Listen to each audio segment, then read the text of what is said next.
2 দিনের রাষ্ট্রীয় সফরে যুক্তরাজ্যে ডোনাল্ড ট্রাম্প বুধবার রাজকীয় অভ্যর্থনা জানাবেন রাজা তৃতীয় চার্লস। জোরদার হবে লন্ডন ওয়াশিংটনের অর্থনৈতিক চুক্তি। যুক্তরাষ্ট্রে আলোচিত চার্লি কার্ক হত্যা মামলার শুনানি শুরু, অভিযুক্তের মৃত্যুদণ্ড দাবি। পরবর্তী শুনানি 29 সেপ্টেম্বর। তদন্তে FBI এর ভূমিকা নিয়ে প্রশ্ন। এবং ভয়াবহ বন্যায় বিপর্যস্ত ভারতের মণিপুর, পানির নিচে বহু গ্রাম, পানিবন্দী বহু মানুষ। হিমাচলে ভূমিধসে ব্যাপক ক্ষয়ক্ষতি।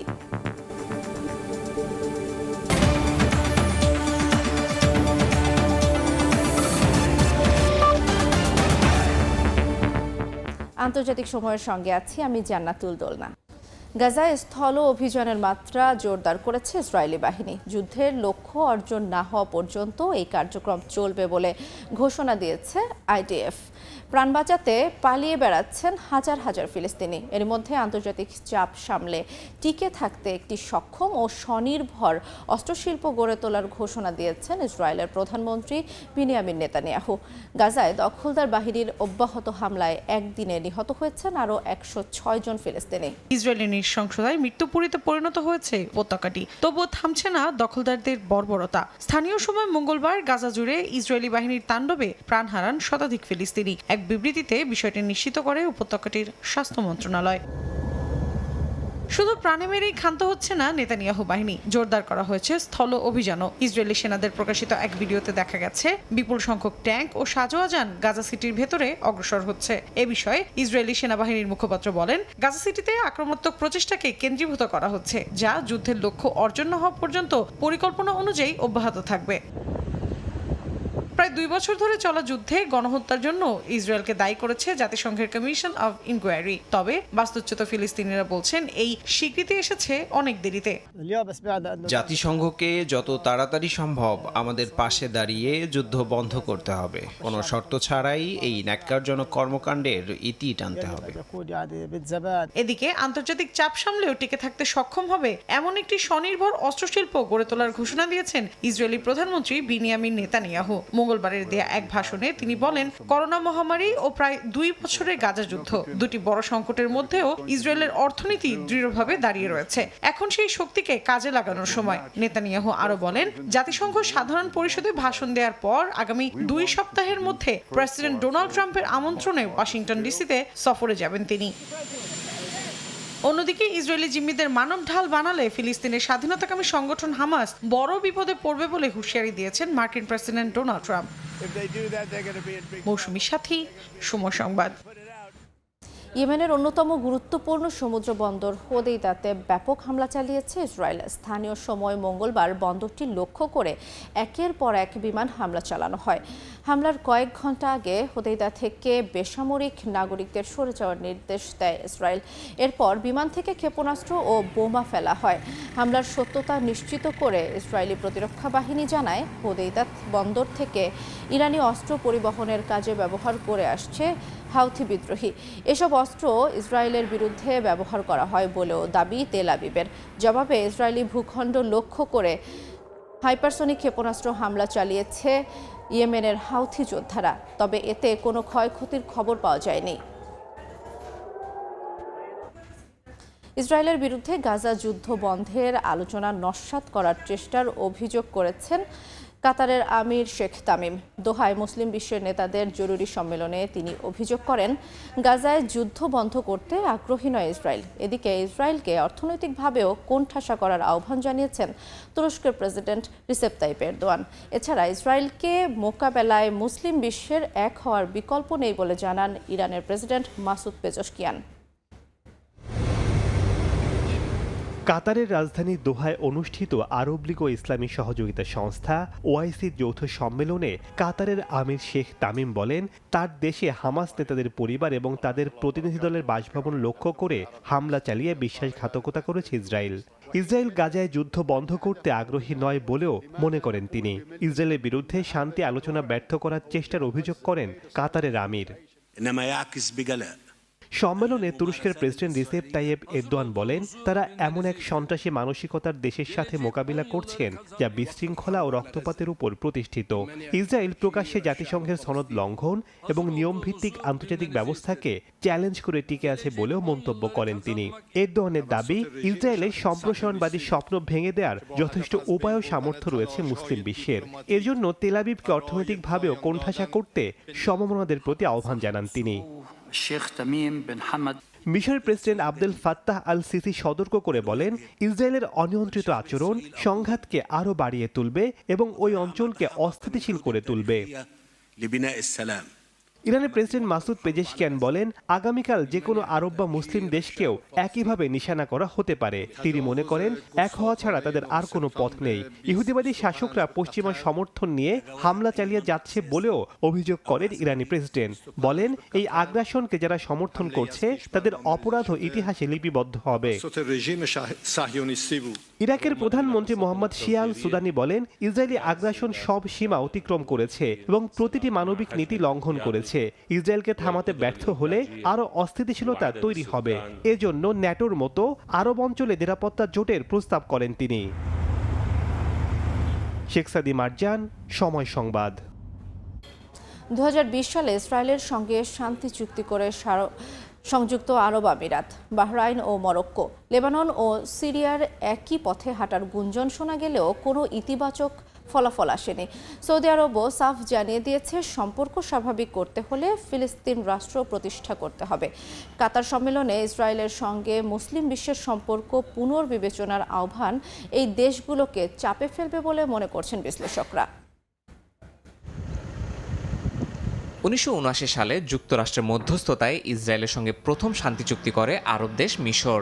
এরপর 1994 সালে সেই তালিকায় যোগ দেয় জর্ডান।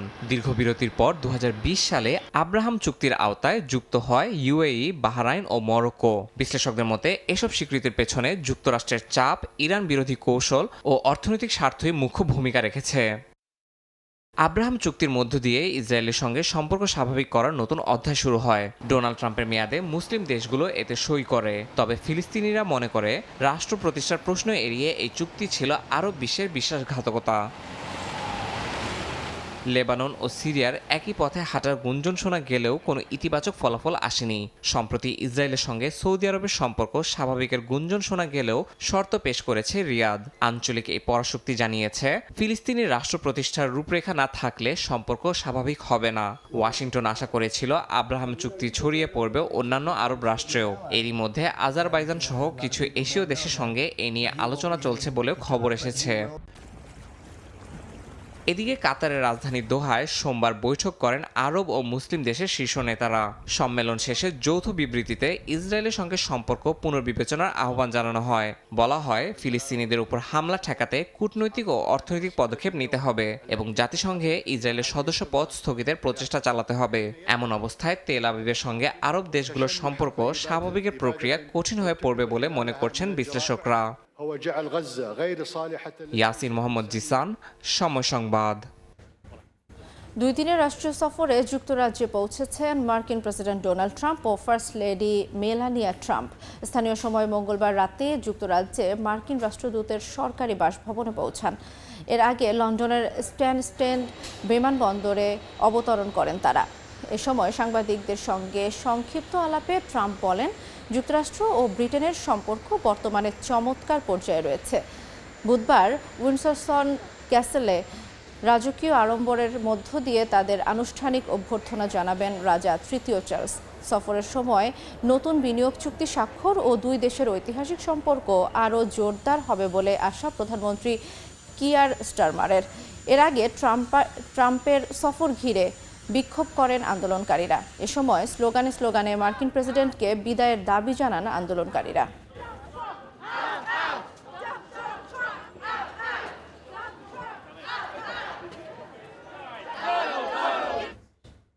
যুক্তরাজ্যের কৃত্রিম বুদ্ধিমত্তা খাতে 680 কোটি মার্কিন ডলার বিনিয়োগের ঘোষণা দিয়েছে গুগলের প্যারেন্ট প্রতিষ্ঠান অ্যালফাবেট। লন্ডন ও ওয়াশিংটন একসঙ্গে কাজ করলে অর্থনৈতিক প্রবৃদ্ধি, সামাজিক সেবা এবং বৈজ্ঞানিক অগ্রগতি সম্ভব বলে জানিয়েছেন গুগলের প্রেসিডেন্ট রুথ পোরাট। বিশ্লেষকরা বলছেন এই বিনিয়োগ দুই পশ্চিমা মিত্রের সম্পর্ক আরও দৃঢ় করবে। সম্প্রতি $3 লাখ বেশি বাজার মূল্যে পৌঁছেছে অ্যালফাবেট। এনভিডিয়া, মাইক্রোসফট ও অ্যাপলের পর বিশ্বের চতুর্থ কোম্পানি হিসেবে এই মাইলফলক ছুঁল গুগলের প্যারেন্ট প্রতিষ্ঠানটি। গত এক মাসে দাম বেড়েছে গুগলের শেয়ারের। মার্কিন আদালত প্রতিষ্ঠানটিকে না ভাঙার নির্দেশ দেওয়ার পর এই দর বেড়েছে বলে জানিয়েছে বিভিন্ন গণমাধ্যম। এবার যুক্তরাজ্যের কৃত্রিম বুদ্ধিমত্তা খাতে $680 কোটি বিনিয়োগের ঘোষণা দিয়েছে অ্যালফাবেট। আগামী 2 বছরে অবকাঠামো ও বৈজ্ঞানিক গবেষণায় এই অর্থ ব্যয় করা হবে। এ বিষয়ে গুগলের প্রেসিডেন্ট ও প্রধান বিনিয়োগ কর্মকর্তা রুথ পোরাট বিবিসিকে দেয়া এক সাক্ষাৎকারে বলেন, যুক্তরাজ্যে উন্নত বিজ্ঞান ভিত্তিক কাজের অসাধারণ সুযোগ রয়েছে। যুক্তরাজ্যের মধ্যে এখন একটি বিশেষ প্রযুক্তি সম্পর্ক গড়ে উঠছে। ঝুঁকি থাকলেও একসঙ্গে তা মোকাবিলা করে অর্থনৈতিক প্রবৃদ্ধি, সামাজিক সেবা ও বৈজ্ঞানিক অগ্রগতিতে নতুন সম্ভাবনা তৈরি করা সম্ভব বলেও জানান তিনি। গুগল জানিয়েছে এই বিনিয়োগের অংশ হিসেবে লন্ডনের কাছেই একটি অত্যাধুনিক ডাটা সেন্টার চালু করা হবে। বাড়তে থাকা কৃত্রিম বুদ্ধিমত্তা নির্ভর সেবা, গুগল ক্লাউড, সার্চ, ম্যাপস ও ওয়ার্কস্পেসের চাহিদা পূরণে এই সেন্টার গুরুত্বপূর্ণ ভূমিকা রাখবে। এদিকে ব্রিটিশ অর্থমন্ত্রী রিভস এক বিবৃতিতে বলেন, এই বিনিয়োগ দেশটির অর্থনীতির প্রতি শক্তিশালী আস্থার প্রকাশ, পাশাপাশি যুক্তরাষ্ট্রের সঙ্গে তাদের অংশীদারত্বের দৃঢ়তার বহিঃপ্রকাশও। বিশ্লেষকরা বলছেন এই বিনিয়োগ ঘোষণা দুই দেশের সম্পর্ককে আরও মজবুত করবে। মৌসুমী সাথী, সময় সংবাদ। যুক্তরাষ্ট্রের আলোচিত চার্লি কার্ক হত্যাকাণ্ডে জড়িত সন্দেহে আটক 22 বছর বয়সী রবিনসনের মৃত্যুদণ্ড চেয়েছেন প্রসিকিউটর। স্থানীয় সময় মঙ্গলবার ইউটা অঙ্গরাজ্যের একটি আদালতে তিনি বলেন, হত্যাকাণ্ডের সবকিছুতেই রবিনসনের সম্পৃক্ততা থাকার প্রমাণ মিলেছে। অভিযুক্তের বিরুদ্ধে 7টি অভিযোগ গঠন করা হয়েছে। পরবর্তী শুনানির দিন ধার্য করা হয়েছে 29 সেপ্টেম্বর। যুক্তরাষ্ট্রের কট্টর ডানপন্থী নেতা ও মার্কিন প্রেসিডেন্ট ডোনাল্ড ট্রাম্পের ঘনিষ্ঠ সহযোগী চার্লি কার্কের মৃত্যু ঘিরে এখনও উত্তপ্ত রয়েছে পরিস্থিতি। স্থানীয় সময় মঙ্গলবার প্রথম দিনের শুনানিতে প্রসিকিউটর জেফ্রি গ্রে জানিয়েছেন, অভিযুক্ত রবিনসনের বিরুদ্ধে 7টি অভিযোগ গঠন করা হয়েছে, যার মধ্যে উত্তেজিত অবস্থায় খুন, প্রমাণ নষ্ট, সাক্ষী প্রভাবিত করা এবং শিশু উপস্থিত থাকা অবস্থায় সহিংসতা চালানো উল্লেখযোগ্য। তার দাবি, সব প্রমাণ ও অপরাধের প্রকৃতি বিচার করেই রবিনসনের মৃত্যুদণ্ড দেয়া হোক। সংবাদ সম্মেলনের পর আমি মৃত্যুদণ্ড চাওয়ার নোটিশ দাখিল করেছি। এই সিদ্ধান্ত আমি হালকাভাবে নেইনি। অ্যাটর্নি হিসেবে সম্পূর্ণ স্বাধীনভাবে কেবলমাত্র প্রমাণ, পরিস্থিতি এবং অপরাধের প্রকৃতি বিবেচনা করেই এই সিদ্ধান্ত নিয়েছি। প্রসিকিউশন আরও জানান, 1 সপ্তাহ আগেই হত্যাকাণ্ডের পরিকল্পনা করেছিলেন রবিনসন। গুলি করার পর অস্ত্রটি ফেলে পালিয়ে যান তিনি। তবে পুলিশ জানায়, সেই রাইফেলের ট্রিগারে পাওয়া ডিএনএ রবিনসনের সঙ্গেই মিলে গেছে। শেষে পরিবারের চাপে আত্মহত্যার চিন্তা বাদ দিয়ে আত্মসমর্পণ করে সে। আদালতের নথি অনুযায়ী রবিনসন ঘটনার দিন নিজের রুমমেটকে খুদে বার্তা পাঠিয়ে কিবোর্ডের নিচে লুকানো একটি নোট দেখতে বলেন। সেই নোটে লেখা ছিল, চার্লি কার্ককে সরানোর সুযোগ এসেছে আর সেটি কাজে লাগাতে হবে। পরবর্তী বার্তায় রবিনসন জানান তিনি কার্ককে গুলি করেছেন। একই দিন ভিডিও কলের মাধ্যমে আদালতে যুক্ত হন অভিযুক্ত রবিনসন। শুনানির প্রথম দিন কোনো কথা বলেননি তিনি। পরবর্তী শুনানির দিন ধার্য করা হয় 29 সেপ্টেম্বর। গত 11 সেপ্টেম্বর উটা ভ্যালি ইউনিভার্সিটিতে বক্তৃতা দেওয়ার সময় ছাদের ওপর থেকে একটি স্নাইপারের গুলিতে নিহত হন চার্লি কার্ক। প্রসিকিউটরদের অভিযোগ, পরিকল্পিত হামলা চালান 22 বছর বয়সী রবিনসন। এদিকে চার্লি কার্ক হত্যা মামলায় এফবিআই প্রধান ক্যাশ প্যাটেলের নেতৃত্বে প্রশ্ন তুলেছেন মার্কিন সেনেটররা। তারা বলেন, ঘটনার সময় মার্কিন গোয়েন্দা সংস্থার প্রধান সামাজিক মাধ্যমে দাবি করেন যে সন্দেহভাজন গ্রেফতার হয়েছে, অথচ তখনও কেউ আটক ছিল না। ডেমোক্রেটিক সেনেটর ডিক ডারবিন অভিযোগ করে বলেন, এভাবে তদন্তের মাঝপথে ভুয়া তথ্য দিয়ে এফবিআই এর ভাবমূর্তি নষ্ট করেছেন প্যাটেল, ঝুঁকিতে ফেলেছেন জাতীয় নিরাপত্তা। মৌসুমী সাথী, সময় সংবাদ। যুক্তরাষ্ট্রের কট্টর ডানপন্থী নেতা চার্লি কার্কের হত্যা যারা উদযাপন করেছে তাদের বিচারের মুখোমুখি করা উচিত বলে মন্তব্য করেছেন মার্কিন ভাইস প্রেসিডেন্ট জেডি ভ্যান্স। এর মধ্যে সামাজিক যোগাযোগ মাধ্যমে কার্কের মৃত্যু নিয়ে অপ্রীতিকর মন্তব্য করায় শিক্ষক, চিকিৎসক সহ বেশ কয়েকজনকে চাকরিচ্যুত করা হয়েছে। যুক্তরাষ্ট্রে বামপন্থী সন্ত্রাস নেটওয়ার্ক ভেঙে ফেলার ঘোষণা দিয়েছে হোয়াইট হাউস। এদিকে মার্কিন প্রেসিডেন্ট ডোনাল্ড ট্রাম্পের যুক্তরাজ্য সফরে নিরাপত্তা জোরদার করেছে ব্রিটিশ পুলিশ ও যুক্তরাষ্ট্রের সিক্রেট সার্ভিস।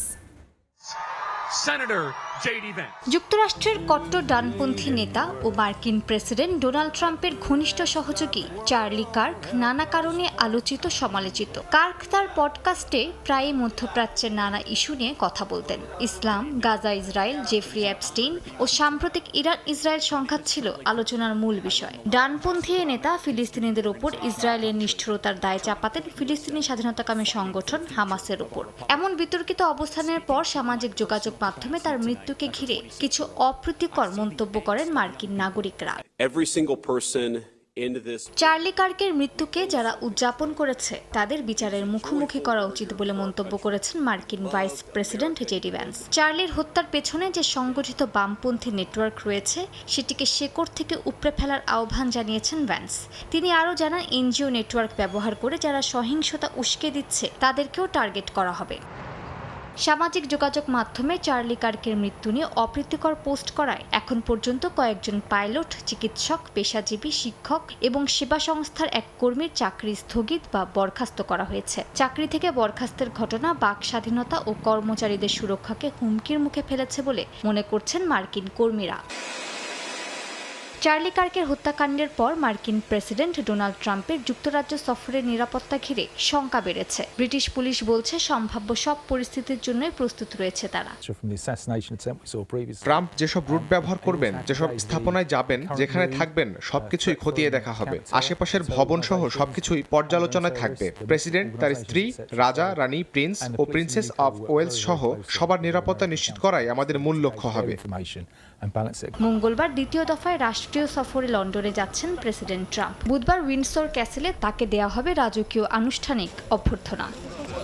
মালিহা সুহরওয়ার্দী, সময় সংবাদ।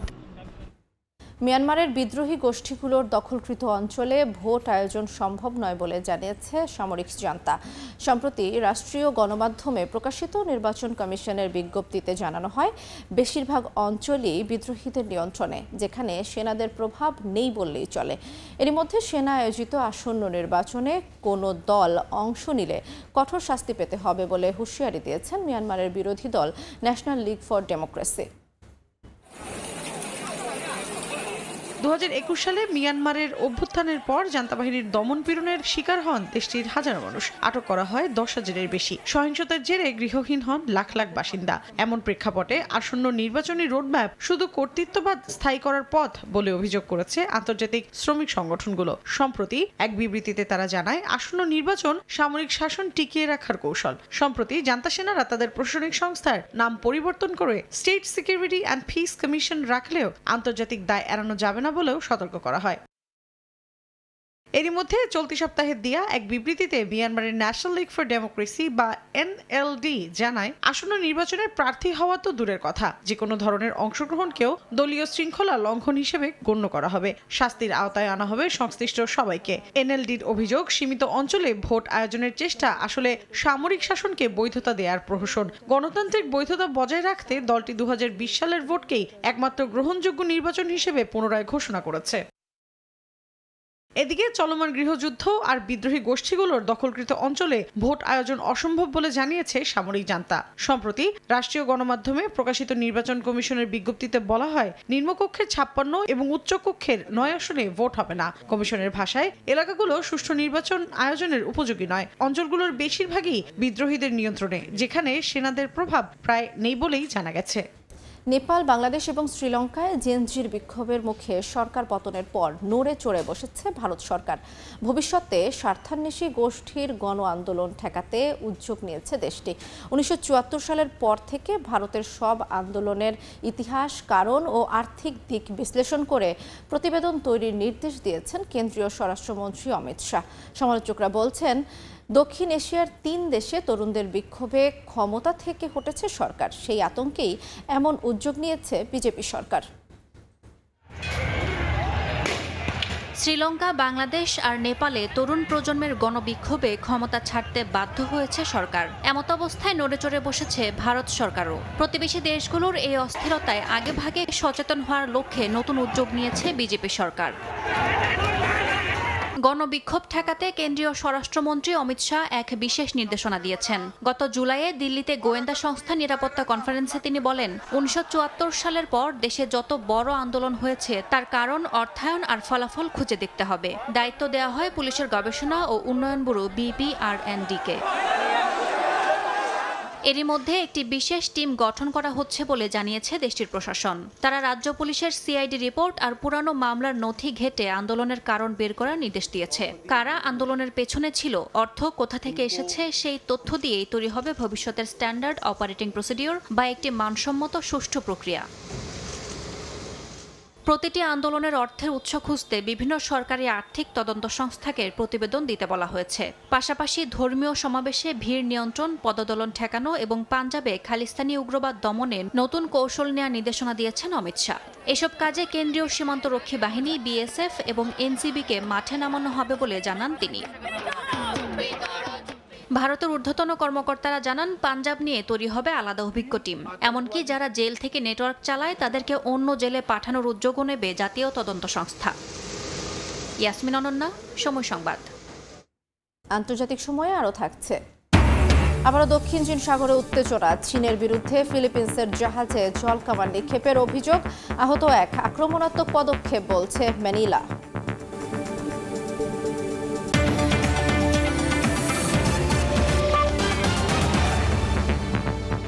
ভয়াবহ বন্যার কবলে ভারতের উত্তরাখণ্ড রাজ্য। প্রবল পানির স্রোতে ভেসে গেছে ঘরবাড়ি, মন্দির। উত্তরাখণ্ডের ভূমিধসের ঘটনাও ঘটেছে। রাস্তাঘাট পানিতে তলিয়ে যাওয়ায় ব্যাহত হচ্ছে যান চলাচল। পানিবন্দী হয়ে পড়েছেন বহু মানুষ। তাদের উদ্ধারে চলছে অভিযান। এছাড়াও মণিপুর ও পশ্চিমবঙ্গেও দেখা দিয়েছে বন্যা। গৃহহীন হাজারো মানুষ। বন্যার ভয়াবহ এ দৃশ্য ভারতের উত্তরাখণ্ডের হিমালয় অঞ্চলের। পানির প্রবল স্রোত ভাসিয়ে নিয়ে যাচ্ছে ঘরবাড়ি, মন্দির, দোকানপাট সবকিছু। লোকালয়ে হুহু করে ঢুকছে নদীর পানি। ভেঙে গেছে সেতু, হোটেল, রেস্তোরাঁ। সড়ক পানিতে ডুবে যাওয়ায় ব্যাহত হয়ে পড়েছে যান চলাচল। পানিবন্দী বহু মানুষ। তাদের উদ্ধারে কাজ করছেন উদ্ধারকর্মীরা। বন্যার পাশাপাশি দেখা দিয়েছে ভূমিধস। রাস্তা ভেসে গেছে, তাই যাতায়াতের সমস্যা হচ্ছে। আর এই গ্রামগুলো ক্ষতিগ্রস্ত হয়েছে। আমি যে তথ্য পেয়েছি তাতে 4-5 জন ধ্বংসস্তূপের নিচে চাপা পড়ে আছে। 1 কিলোমিটার সামনে অনেক ক্ষয়ক্ষতি হয়েছে। হোটেল ও রেস্তোরাঁ ক্ষতিগ্রস্ত হয়েছে এবং ভেসে গেছে। কিছুদিন আগেই হিমালয় রাজ্যের উত্তরাঞ্চলে ধারালি গ্রামে বন্যায় অন্তত 4 জনের মৃত্যু হয়। নিখোঁজ হন অর্ধশত মানুষ। টানা বর্ষণে ভারতের অন্যান্য রাজ্যেও ভয়াবহ বন্যা পরিস্থিতি। উত্তরপ্রদেশের কানপুরে বন্যার পানিতে তলিয়ে গেছে স্কুল ও আবাসিক এলাকা। কেউ কেউ ভেলায় ভেসে যাচ্ছেন, কেউ বা টায়ারে ভর করে চলাচল করছেন। ভেসে গেছে গবাদি পশু। কয়েক লাখ টাকার ক্ষয়ক্ষতি হয়েছে বলে জানান স্থানীয়রা। এদিকে ইরিল নদীর পানিতে ডুবেছে মণিপুরের রাজধানী ইম্ফল। স্থানীয় প্রশাসন জানায়, বাঁধ রক্ষা করতে চেষ্টা চালানো হলেও রাতেই নদীর পাড় ভেঙে প্লাবিত হয় কয়েকটি গ্রাম। পশ্চিমবঙ্গের জলপাইগুড়িতেও দেখা দিয়েছে একই চিত্র। ঘরবাড়ি পানিতে তলিয়ে গেছে, হাজারো মানুষ আশ্রয় নিয়েছেন অস্থায়ী ক্যাম্পে। স্থানীয়রা জানান, অন্তত 20 থেকে 25 হাজার মানুষ এ বন্যায় ক্ষতিগ্রস্ত। পরিস্থিতি দিন দিন আরও অবনতির দিকে যাচ্ছে। জলবায়ু পরিবর্তনের কারণেই এমনটা হচ্ছে বলে মনে করছেন বিশেষজ্ঞরা। দেশটির বাণিজ্যিক রাজধানী মুম্বাইয়ে টানা বৃষ্টিতে রাস্তায় জমে গেছে হাঁটু সমান পানি। ট্রাকে আটকা পড়ে চালকসহ অন্তত 17 যাত্রী। পরে তাদের নিরাপদ স্থানে সরিয়ে নেওয়া হয়। রাইসা জান্নাত, সময় সংবাদ। দক্ষিণ চীন সাগরের স্কারবোরো শোলে দ্বীপে ফিলিপিন্সের জাহাজ লক্ষ্য করে জলকামান নিক্ষেপ করেছে চীনের কোস্টগার্ড। এতে আহত হয়েছেন একজন। বেইজিংয়ের এমন পদক্ষেপকে আক্রমণাত্মক আখ্যা দিয়ে নিন্দা জানিয়েছে ম্যানিলা। ফিলিপিন্সের অভিযোগ, মানবিক সহায়তার কাজে থাকা জাহাজগুলোকে হয়রানি করছে বেইজিং।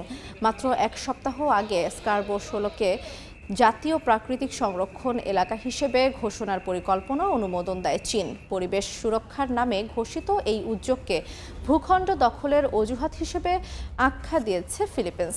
বিশ্লেষকরা বলছেন, 150 বর্গ কিলোমিটারের এই বিতর্কিত প্রবাল চক্র নিয়ে ফিলিপিন্সের অবস্থান পরীক্ষা করতেই আক্রমণাত্মক পদক্ষেপ নিয়েছে চীন।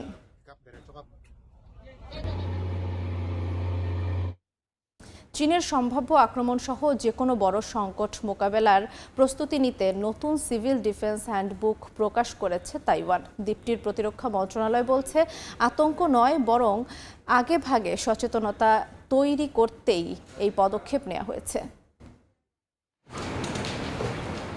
স্থানীয় সময় মঙ্গলবার তাইওয়ানের রাজধানী তাইপেতে উন্মোচন করা হয় সিভিল ডিফেন্স হ্যান্ডবুক। দ্বীপটির প্রতিরক্ষা মন্ত্রণালয়ের এই হ্যান্ডবুকে প্রাকৃতিক দুর্যোগ থেকে শুরু করে পূর্ণমাত্রার আক্রমণ সব ধরনের পরিস্থিতির জন্য নির্দেশনা দেওয়া হয়েছে। 2022 সালে প্রথম প্রকাশিত হওয়ার পর এটি সিভিল ডিফেন্স হ্যান্ডবুকের তৃতীয় সংস্করণ। কর্তৃপক্ষ জানিয়েছে জরুরি অবস্থায় জনগণের জীবন রক্ষায় এটি একটি ব্যবহারিক গাইড হিসেবে কাজ করবে।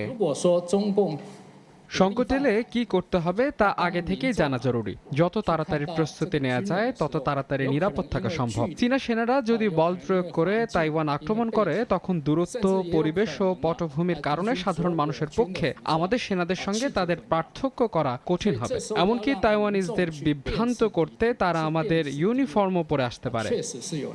হ্যান্ডবুকে বিশেষভাবে বলা হয়েছে ইন্টারনেট বিচ্ছিন্ন হয়ে গেলে কিভাবে রেডিও শোনা যাবে, ল্যান্ডলাইনে সরকারি হটলাইনে কিভাবে যোগাযোগ করা যাবে এবং পুলিশ স্টেশন বা স্থানীয় অফিস থেকে তথ্য সংগ্রহ করা সম্ভব হবে। প্রতিরক্ষা মন্ত্রণালয় মনে করছে আগেভাগে সচেতনতা বাড়ানোই জাতীয় নিরাপত্তার বড় কৌশল। তাইওয়ান সামরিক বাহিনীর অল আউট ডিফেন্স মোবিলাইজেশন এজেন্সির পরিচালক শেন ওয়াই চি জানান প্রাথমিকভাবে 5000 কপি মুদ্রণ করা হবে। পাশাপাশি অনলাইনে ডাউনলোডের সুযোগ থাকবে এবং ইংরেজি ভাষায় সংস্করণ প্রকাশ করা হয়েছে। জানানো হয় জনগণকে দ্রুত তথ্য প্রাপ্তির সুযোগ দেয় এর মূল লক্ষ্য। সম্প্রতি চীনের সঙ্গে তাইওয়ানের উত্তেজনা বেড়েছে। এছাড়া পশ্চিম বিশ্বের সঙ্গে সুসম্পর্ককে আর চোখে দেখছে বেইজিং। তবে কর্তৃপক্ষ জানিয়েছে আতঙ্ক নয়, বরং নিরাপত্তা সচেতনতা তৈরিতেই এই পদক্ষেপ নেওয়া হয়েছে। ইয়াসিন মোহাম্মদ জিসান, সময় সংবাদ। এবার নিউ ইয়র্ক টাইমসের বিরুদ্ধে $1,500 কোটি মানহানির মামলা করেছেন মার্কিন প্রেসিডেন্ট ডোনাল্ড ট্রাম্প। ফ্লোরিডায় দায়ের করা এ মামলায় বলা হয় দশকের পর দশক ধরে পত্রিকাটি তার পরিবার, ব্যবসা ও প্রতিষ্ঠান ও আমেরিকার ফার্স্ট নীতিকে নিয়মিতভাবে অপমান করছে। ট্রাম্প সোমবার নিজের সামাজিক প্ল্যাটফর্ম ট্রুথ সোশ্যালে পোস্ট দিয়ে নিউ ইয়র্ক টাইমসকে দেশের ইতিহাসের সবচেয়ে অধপতিত সংবাদ মাধ্যমগুলোর একটি হিসেবে আখ্যা দেন। যদিও মামলার বিষয়ে কোনো প্রতিক্রিয়া জানায়নি নিউ ইয়র্ক টাইমস।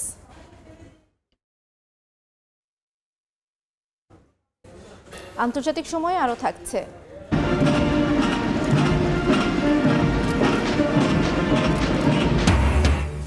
মেক্সিকোর স্বাধীনতা দিবসে জমকালো সামরিক কুচকাওয়াজ। ঐতিহাসিক জোকালো স্কয়ারে লাখো মানুষের উপস্থিতিতে মনোমুগ্ধকর আতশবাজি। যুক্তরাষ্ট্রের টেনেসি অঙ্গরাজ্যের মেমফিস শহরে ন্যাশনাল গার্ড মোতায়েনের নির্দেশ দিয়েছেন মার্কিন প্রেসিডেন্ট ডোনাল্ড ট্রাম্প। স্থানীয় সময় সোমবার এই আদেশ দেন তিনি। এ পদক্ষেপের অংশ হিসেবে গঠন করা হবে মেমফিস স্টেট টাস্ক ফোর্স, যেখানে থাকবে FBI, drug enforcement administration, immigration and customs enforcement ও মার্কিন মার্শাল সার্ভিসের সদস্যরা। তবে কবে থেকে এই বাহিনী মোতায়েন করা হবে তা নির্বাহী আদেশে উল্লেখ নেই। ট্রাম্প বলেছেন স্থানীয় সরকার কার্যকরভাবে প্রতিক্রিয়া জানাতে ব্যর্থ হয়েছে। মেমফিসে সহিংস অপরাধের মাত্রা ভয়াবহ। অন্যদিকে মেমফিসের ডেমোক্র্যাট মেয়র পল ইয়াং এক্সে পোস্ট করে জানান তিনি ন্যাশনাল গার্ড মোতায়েনের পক্ষে নন। শারীরিক অসুস্থতার জন্য হাসপাতালে ভর্তি হয়েছেন ব্রাজিলের সাবেক প্রেসিডেন্ট জেইর বলসোনারো। স্থানীয় সময় মঙ্গলবার তার ছেলে জানান মারাত্মক হেঁচকি, বমি ও নিম্ন রক্তচাপে ভুগছিলেন বলসোনারো। পরিবারের পক্ষ থেকে জানানো হয়েছে বলসোনারোকে রাতভর হাসপাতালে পর্যবেক্ষণে রাখা হবে। কয়েকদিন আগে একই হাসপাতালে শারীরিক পরীক্ষা ও ত্বক সংক্রান্ত অস্ত্রোপচার করেছিলেন তিনি। 2018 সালে নির্বাচনী প্রচারে ছুরিকাঘাতের পর থেকেই অন্ত্রের জটিলতায় ভুগছিলেন ব্রাজিলের এই সাবেক নেতা। এর আগে 6 বার বড় অস্ত্রোপচার করাতে হয়েছে তাকে। ঠিক এক সপ্তাহ আগে অভ্যুত্থানের চেষ্টার দায়ে বলসোনারোকে 27 বছরের কারাদণ্ড দেন ব্রাজিলের আদালত।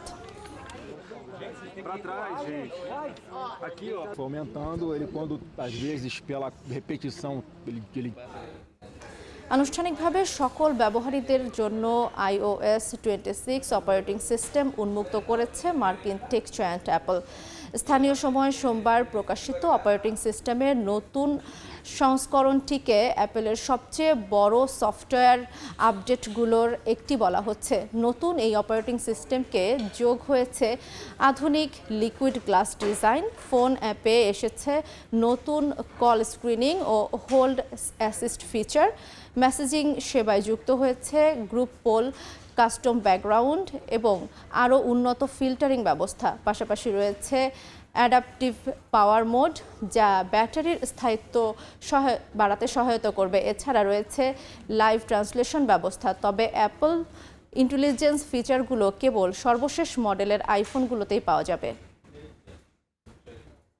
Kuwait chamber of commerce and industry KCCI ও দেশটির বাণিজ্য মন্ত্রণালয়ের নেতৃত্ববৃন্দের সঙ্গে বাংলাদেশের প্রতিনিধি দলের বৈঠক অনুষ্ঠিত হয়েছে।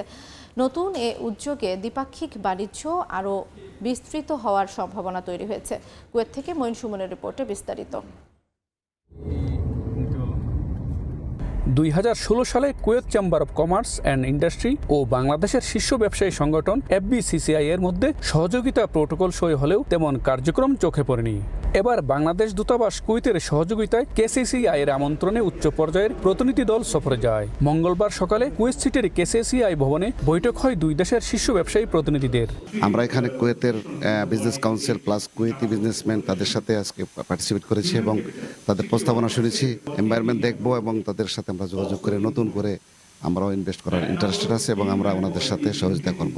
বৈঠকে তৈরি পোশাক, ওষুধ, কৃষিপণ্য ও শিল্পজাত দ্রব্য রপ্তানির সম্ভাবনা নিয়ে আলোচনা করেন বাংলাদেশের প্রতিনিধিরা। কমার্স থেকে এবং বিভিন্ন ওষুধ কোম্পানি, গার্মেন্টস কোম্পানি আমরা বিভিন্ন প্রতিনিধি দিয়েছি। আশা করি এর মধ্যে একটা পরিচিতি এবং একে অপরের জানার পরে তো ব্যবসা শুরু হবে। আই থিঙ্ক এটা good relation we are starting নাও। 2016 সালে প্রোটোকলে তথ্য বিনিময়, প্রদর্শনী আয়োজন ও যৌথ উদ্যোগের প্রতিশ্রুতি থাকলেও তা বাস্তবে এগোয়নি। এবার নতুন করে সূচনা করতে চান বলে জানান কুয়েতে নিযুক্ত বাংলাদেশের রাষ্ট্রদূত। বাংলাদেশ চেম্বার অব কমার্স এবং কুয়েতের চেম্বার অব কমার্স অ্যান্ড ইন্ডাস্ট্রিজের মধ্যে একটি প্রোটোকল অব কোঅপারেশন স্বাক্ষরিত হয়। দুঃখজনক হলো সত্য যে 2016 সাল থেকে 2025 এই 9 বছরের মধ্যে কোনো আমাদের বৈঠক আসলে অনুষ্ঠিত হয়নি। তো বাংলাদেশ দূতাবাস কুয়েতের উদ্যোগে আমরা এই বৈঠকটি আয়োজন করতে পেরেছি এবং আমাদের মিনিস্ট্রি অফ কমার্স এখানে সহযোগিতা করেছেন। এখন এই মুহূর্তে বাংলাদেশ এবং কুয়েতের মধ্যে কয়েক মিলিয়নের মাত্র আমাদের ব্যবসা হয়। তো আমরা আশা করছি আমরা কয়েক বিলিয়নে এটাকে উঠিয়ে নিয়ে যাবো ইনশাল্লাহ। আমরা Kuwait chamber of commerce and ইন্ডাস্ট্রির ভারপ্রাপ্ত মহাপরিচালক ফিরাজ মোহাম্মদ আল উদেহ বলেন, এই বৈঠক ভবিষ্যতে আরও বৃহত্তর সহযোগিতার পথ খুলে দেবে। বাংলাদেশের জন্য কুয়েতের সার্বিক সহায়তা অব্যাহত থাকবে। আজকের বৈঠকের মূল লক্ষ্য হলো বাংলাদেশ ও কুয়েতি ব্যবসায়ীদের সরাসরি আলোচনার মাধ্যমে নতুন সুযোগ তৈরি করা। আমরা বাংলাদেশের প্রতিনিধি দলের পাশে আছি এবং ভবিষ্যতেও সব ধরনের সহায়তা অব্যাহত রাখব। দ্বিপাক্ষিক বাণিজ্য এখনো সীমিত হলেও নতুন প্রোটোকল ও উদ্যোগের মাধ্যমে বাংলাদেশ কুয়েত অর্থনৈতিক সম্পর্ক নতুন উচ্চতায় পৌঁছাতে পারে বলে মনে করছেন অনেকে। কুয়েতে চেম্বার অব কমার্সে অনুষ্ঠিত কুয়েতে ব্যবসায়ীদের সঙ্গে বাংলাদেশের শীর্ষ ব্যবসায়ীদের এই বৈঠকে বাংলাদেশের জন্য নতুন এক দিগন্তের সূচনা হবে বলে মনে করছেন সংশ্লিষ্টরা। কুয়েতের চেম্বার অব কমার্স থেকে মঈন সুমন, সময় সংবাদ। মেক্সিকোর স্বাধীনতা দিবসের 215তম বার্ষিকীতে ঐতিহাসিক সামরিক কুচকাওয়াজে নেতৃত্ব দিলেন প্রেসিডেন্ট ক্লোডিয়া শেলবাউম। প্রথম নারী রাষ্ট্রপ্রধান হিসেবে সশস্ত্র বাহিনীর সর্বাধিনায়ক হয়ে রাজধানীর জোকালো স্কয়ারে উপস্থিত হন তিনি। স্থানীয় সময় সোমবার একই জায়গায় ঐতিহাসিক শাউট অনুষ্ঠানের মধ্য দিয়ে শুরু হয় স্বাধীনতা দিবসের আনুষ্ঠানিকতা।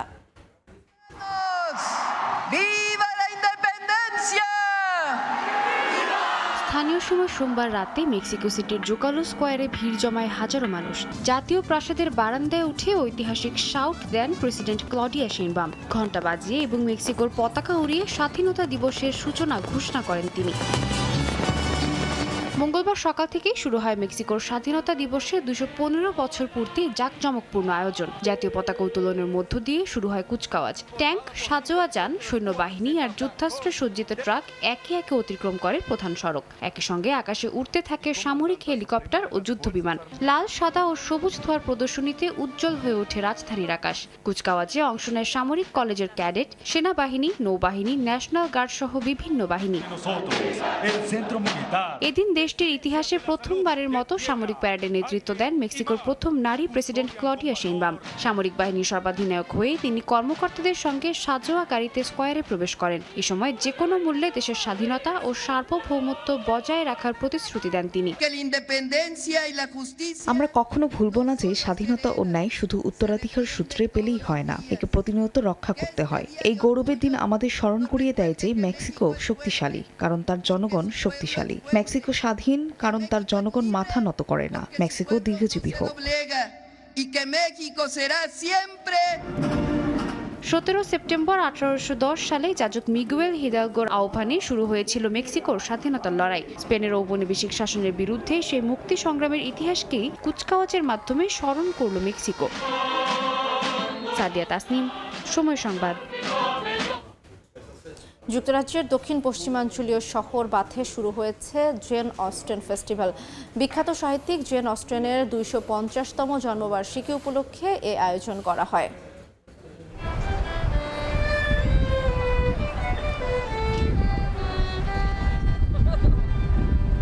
চারিদিকে উৎসব মুখর পরিবেশ, সাহিত্যের রঙে নিজেদেরকে রাঙিয়েছেন দর্শনার্থীরা। চলছে সঙ্গীতায়োজন এবং ছবি তোলার পর্ব। বিখ্যাত সাহিত্যিক জেন অস্টেনের 250তম জন্মবার্ষিকী উপলক্ষে যুক্তরাজ্যের দক্ষিণ পশ্চিমাঞ্চলীয় শহর বাথে চলছে এই আয়োজন। আয়োজকরা জানান, জেন অস্টেনকে স্মরণ করা এবং তার সাহিত্যিক অবদান উদযাপন করা এই উৎসবের মূল উদ্দেশ্য। স্থানীয়দের পাশাপাশি আন্তর্জাতিক পর্যটক এবং সাহিত্য ভক্তদের মধ্যে বেশ আগ্রহ দেখা গেছে। প্রায় 2000 মানুষ এখানে অংশ নিচ্ছেন, যা এখন পর্যন্ত আমাদের দেখা সবচেয়ে বেশি। তারা শহরের মধ্য দিয়ে একটি নির্ধারিত পথ অতিক্রম করবেন, যা পার্কের ভেতরে এসে শেষ হয়। এটি সত্যিই একটি চোখ ধাঁধানো দৃশ্য। শুধু অংশগ্রহণকারীদের জন্য নয়, পথে দাঁড়িয়ে যারা দেখছেন তাদের জন্যও একটি চমকপ্রদ দৃশ্য। জেন অস্টেন 1775 সালে জন্মগ্রহণ করেন এবং 1801 থেকে 1805 সাল পর্যন্ত বাথে বসবাস করেন। তিনি সিডনি প্লেসে থাকাকালীন বহু সাহিত্যকর্মের প্রেক্ষাপট পেয়েছিলেন। তার বাবার শেষ দিনও বাথে কেটেছে। শহরের প্রতিটি রাস্তায় তার জীবনের কিছু না কিছু স্মৃতিকে ধারণ করে। অর্জিতা শেহজিন, সময় সংবাদ। আন্তর্জাতিক সময়ের শীর্ষ সংবাদগুলো জানিয়ে দিচ্ছি আরেকবার। 2 দিনের রাষ্ট্রীয় সফরে যুক্তরাজ্যে ডোনাল্ড ট্রাম্প। বুধবার রাজকীয় অভ্যর্থনা জানাবেন রাজা তৃতীয় চার্লস। জোরদার হবে লন্ডন ওয়াশিংটনের অর্থনৈতিক চুক্তি। এবং ভয়াবহ বন্যায় বিপর্যস্ত ভারতের মণিপুর, পানির নিচে বহু গ্রাম, পানিবন্দী বহু মানুষ। হিমাচলে ভূমিধসে ব্যাপক ক্ষয়ক্ষতি।